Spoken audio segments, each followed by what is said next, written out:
John Kennedy never expected to be thrown out of a church, not on a Sunday morning, not when he was struggling to hold himself together, and certainly not when he had come searching for quiet hope.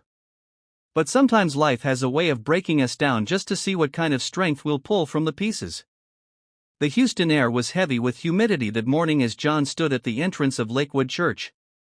The wind carried distant sounds of traffic, but inside the massive building was something else entirely, thousands of voices humming with anticipation, a buzz of believers ready to be uplifted. John wasn't dressed like the crowd. His jacket was wrinkled from nights of restless sleep, his shoes scuffed, and his expression distant with exhaustion. He had spent the last 3 months fighting a battle no one else could see, a lawsuit threatening the last remaining legacy of his father, a small-town bookstore.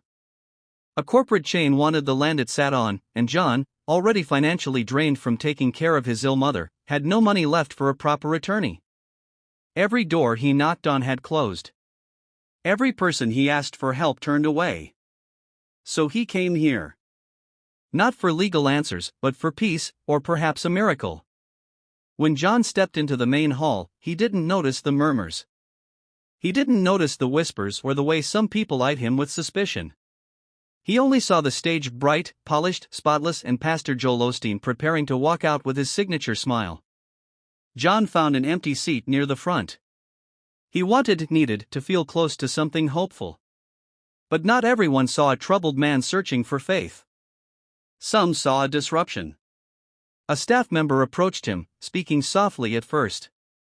"Sir, do you have an assigned seat for this section?" John shook his head gently. "I'm just here to listen." The man frowned. "This area is reserved. Please move to the back." John stood, apologizing, and began walking toward the side aisle. He wasn't angry. The bookstore was his. John closed his eyes as tears streamed down his face. It wasn't just a legal victory, it was proof that hope can come from the most unexpected places. Proof that a moment of rejection can lead to the greatest breakthrough of your life. Later that year, John returned to Lakewood Church. This time, he walked through the doors with his head held high, wearing the same scuffed shoes, but with a completely different heart.